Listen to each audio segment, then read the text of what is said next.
Hello and welcome to Projector, and on this episode we get on board with Brad Pitt on a bullet train filled with assassins.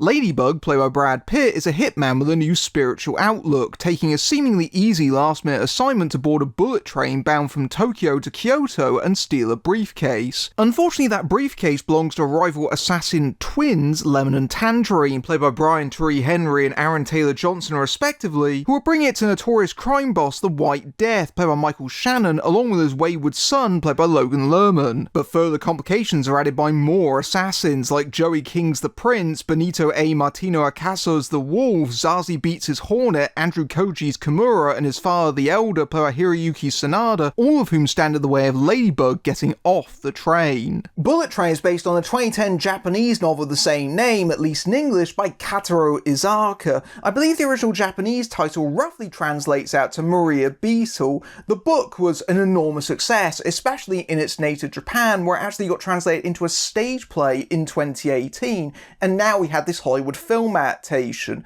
and the film has been justifiably criticised as being whitewashed, especially because this was a Japanese story with Japanese characters by a Japanese author, largely cast with Western actors. And even though the film retains its original setting, the extras especially largely consist of Americans, which is a bit of a curious choice, to say the least. Nevertheless, the film is directed by David Leitch, who is a stuntman turned director. He was uncredited on John Wick, and he's graduated up to Atomic Blonde, Deadpool 2, and Hobbs and Shaw. And it re-teams him with Brad Pitt, who he's longtime friends with. Apparently they go way back, because Leitch used to be Brad Pitt's stunt double on movies like Mr. and Mrs. Smith.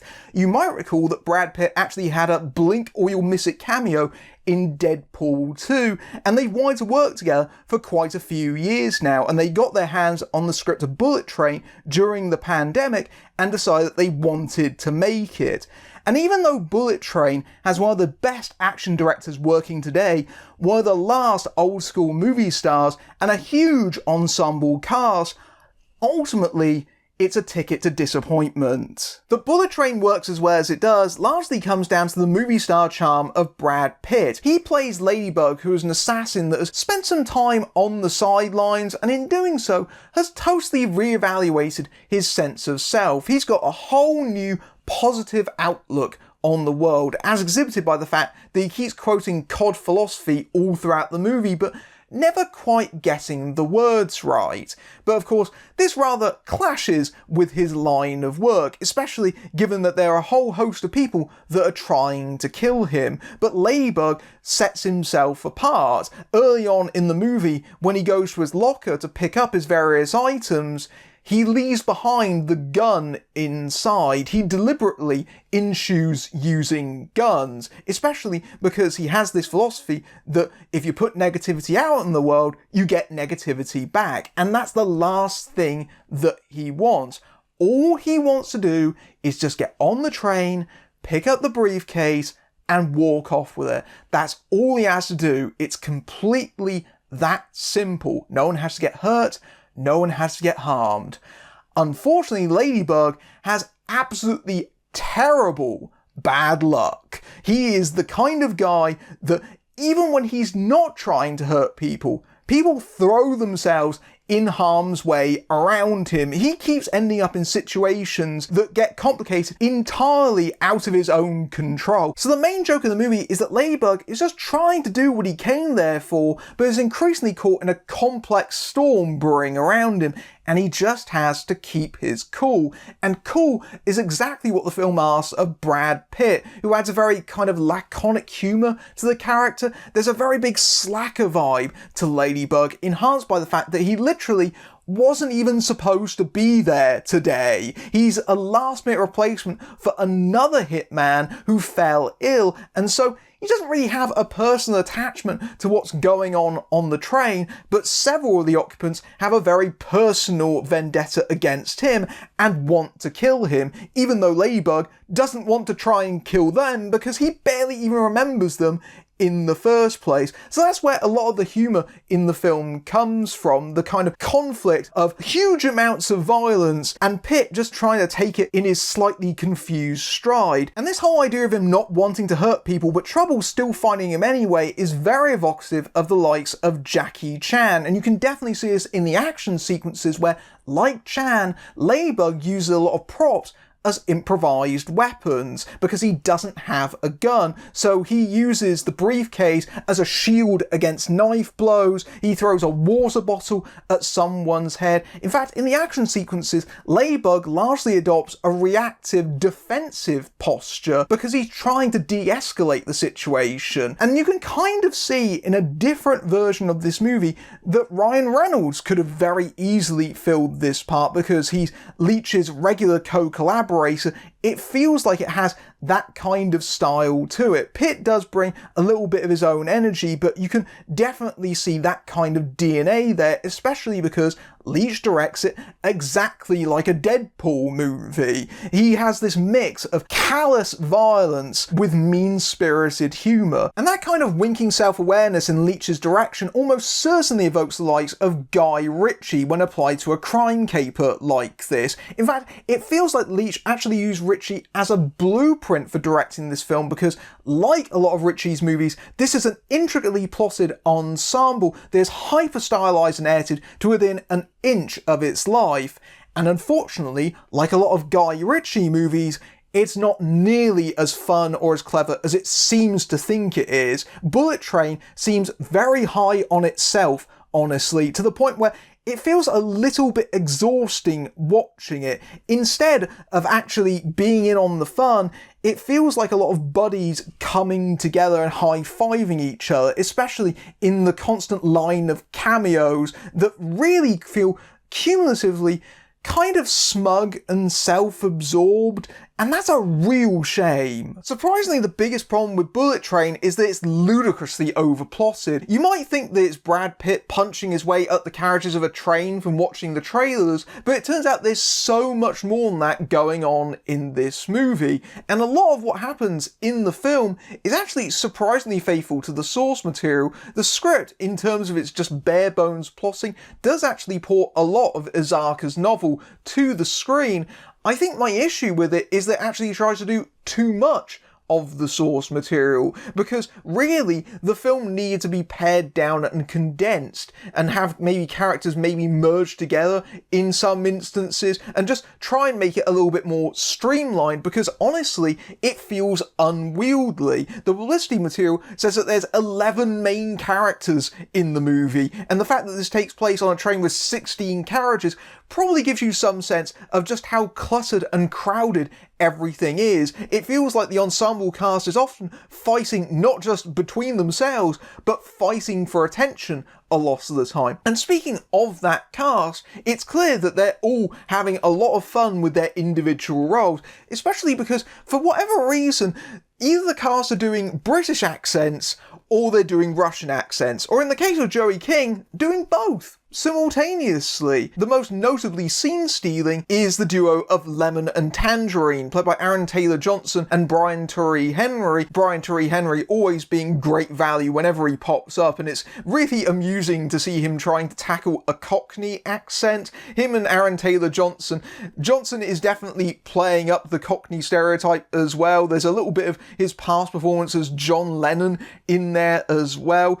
Tangerine, Johnson's character, he is a West Ham fan, so at one point the movie starts doing I'm Forever Blowing Bubbles on the soundtrack at a crucial moment, whereas Lemon, on the other hand, he's a massive fan of Thomas the Tank Engine, which apparently taught him everything he knows in life and teaches him how to read people. I do have to admit that Lemon's obsession with Thomas the Tank Engine really started to annoy me after a while. I know that's partially intentional because he's getting on Tangerine's wit, banging on about it all the time, but even so, I feel like the movie is very over-reliant on that as a running gag to the point where it just simply stops being funny and just becomes irritating. And I am aware that is something that's actually directly taken from the source material. It's just the movie just keeps going back at it time and time again. But regardless, Johnson and Henry actually work surprisingly well off of each other and almost steal the movie right under Pitt's nose. One thing that was very unexpected for me was how much Joey King threw herself in the role of the prince. As you might be able to guess from the name, this role has actually been gender flipped from the original source material, but for some reason they kept the original name. Not entirely sure why, but she plays an assassin that poses as an innocent schoolgirl as a way of bypassing suspicion, when really she's incredibly cunning and Machiavellian. Not only does she have her own plan, but she also just likes to mess around and disrupt the other characters or kill people just simply for fun because she's a little sadist. And King is just gleefully sending up her own image here. She's basically taking a wrecking ball to the innocent girl persona that she spent the entirety of the Kissing Booth trilogy setting up, and it seems like between this and, ironically enough, The Princess in the last month, it seems like King is determined to try and reimagine herself as an action star and toughen herself up, and usually play those roles with an English accent, which is surprisingly decent. I genuinely didn't expect her to pull that off. She's one of the film's main antagonists. It's a character that's deliberately meant to get on your nerves because you keep wanting the characters to eventually figure her out for what she really is and hope that her luck runs out, but she keeps getting out of these scenarios by the skin of her teeth. She really is that kind of nasty, villainous character that you just absolutely hate, and King seems to be having a ball with every single moment of it. Elsewhere, you got Andrew Koji and Hiroyuki Sanada as father and son, the only major Japanese characters in the movie who had their own motivation for being on the train, largely because Koji's son is in the hospital as a result of the prince's actions, so he wants his measure of revenge. Unfortunately, Koji's character really isn't all that interesting. He spends most of his screen time just listening to the prince monologuing or being rendered unconscious. A lot of the time, the character is just simply there. Sanada, who doesn't properly join the film until the final act, actually makes far more of an impression, even though really on the page his character is a total stereotype, talking about fate and destiny, and of course taking out a samurai sword for the big action climax. But nevertheless, Sanada does actually imbue the character with a kind of dignity and mysticism that does actually elevate it somewhat above that and does make him kind of cool in the closing section of the movie, certainly far more memorable than Koji's part as his son. Alas, some of the other assassins really don't get all that much screen time. They mostly just show up, have a fight scene with Ladybug, and soon depart thereafter. Rapper Bad Bunny plays the Wolf, who is a hitman that has an especially big grudge against Ladybug, and he shows up at the most inopportune moment, but that's a role that requires very little of him because he's not a professional actor, so he just does the stunt work with Pitt with the minimum amount of dialogue possible, but of course he's all over the film's marketing because of his popularity. Elsewhere, you got the perennially underutilized Zazie Beetz as another assassin, Hornet, who favours poisonings, and her role is basically a glorified cameo, a sort of thank you to Leach for casting her in Deadpool 2. And as such, she only has one major significant scene in the movie, and can you guess?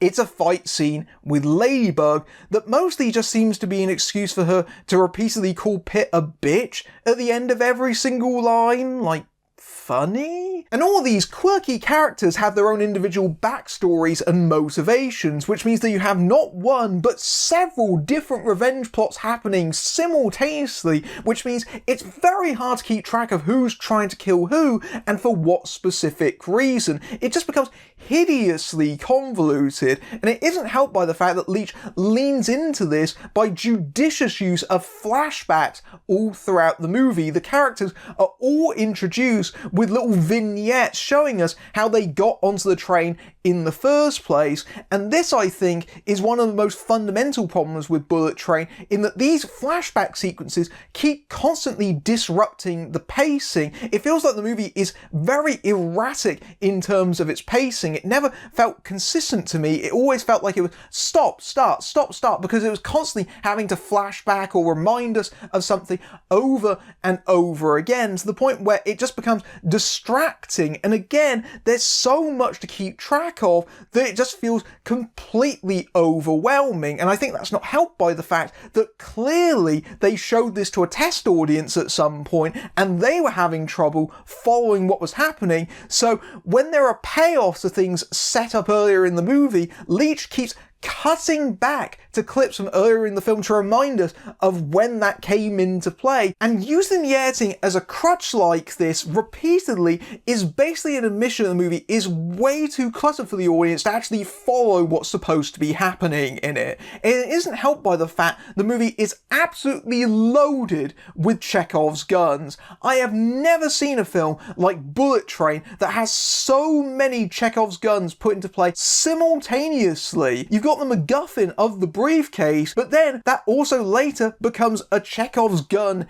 in of itself. You've got a literal Chekhov's gun in that you've got a gun with a bomb in it that you know that someone is going to fire at some point. Probably the biggest Chekhov's gun in the movie is established right from its opening moments, where we see a news report of a poisonous snake being stolen from a zoo, so you know that's going to end up on the train. And then once it is established, Leach does not let you forget it. It feels like virtually every single scene has a random cutaway to the snake crawling around in the carriages, as if to remind you, yeah, there's a snake on this train. You better remember that the snake's there. And so it becomes a question in your mind like, okay, when's the snake going to come into play? You know that someone's going to get bitten by it. When and how is that going to happen? And then there really isn't all that much of a payoff for it. You think with all that setup it must be an enormous payoff, but no, actually the snake is largely peripheral to the proceedings. You could have eliminated the entire snake element from the movie and it wouldn't have changed anything in the slightest. I don't understand why Leach put so much time and investment in something that really goes nowhere. But even those things can be forgiven if the film works as action or comedy, but Leach's direction actually works against both genres. He does bring a strong sense of style to the proceedings, especially in strong colour coding. You see this in a lot of his previous films, but you can definitely see it in the production design of Bullet Train, where each of the individual characters have their own specific designs. This is most notable with the manga character carriage, which is a running gag all throughout the movie. But Leach allows the style to overwhelm the rest of the film, and in terms of the comedy, he doesn't know how to judge it. The comedy in the film comes in largely two flavours. Either someone gets interrupted in a fight scene and there's a big awkward pause, which really provides wonders for the pacing, as I mentioned before, or just simply the violence becomes the punchline in of itself. And sometimes it's really unfunny. There's one moment where a character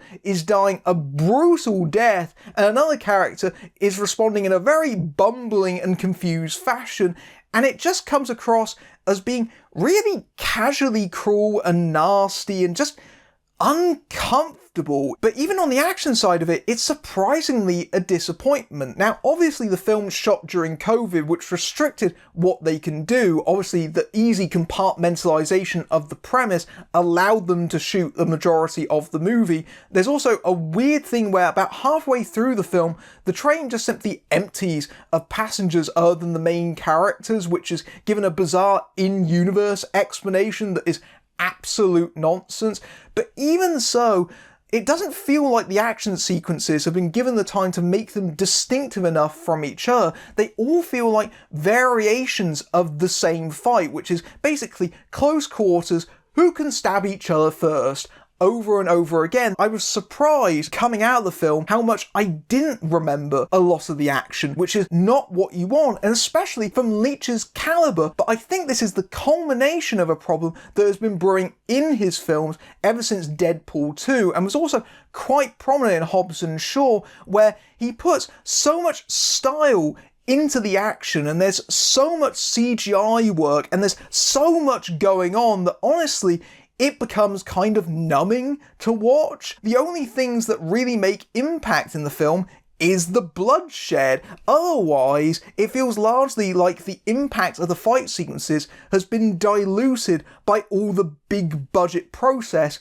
going on around it, which, considering his background, that is really disappointing. Bullet Train should be a ticket to an entertaining ride, but it quickly goes off the rails. There's just simply too much of everything. Too many characters, too many subplots, too many Chekhov's guns, too many cameos, and way too many flashbacks. About the point where the movie does a flashback for a water bottle, that was really the point where I went, oh, come on, wrap it up. The movie just gets submerged in its own excess to the point where it just simply becomes tiresome. And it's a real disappointment that even the action sequences don't leave their mark. It feels like Leach, honestly, as a director, needs to kind of go back to basics, because I think he's lost what made him special in the first place, especially by the time the big CGI finale, which really kind of just leaves the movie on a bit of a downer note, especially. And it does have some flashes of fun and amusement, but never consistently so, and it isn't helped by the fact the movie just overall feels a little bit arrogant. It feels quite indulgent a lot of the time, and by the end of it, I honestly just wanted to be let off of the train. All change, please! All change, please. If you like this review and you want to support my work, you can give me a tip at my Ko-fi page, or a YouTube Super Thanks feature, or even buy some merch for my brand new TeePublic page. Otherwise, your next stop is my Patreon, where you can see my reviews early among other perks, including access to my Discord server. But until next time, I'm Matthew Buck, fading out.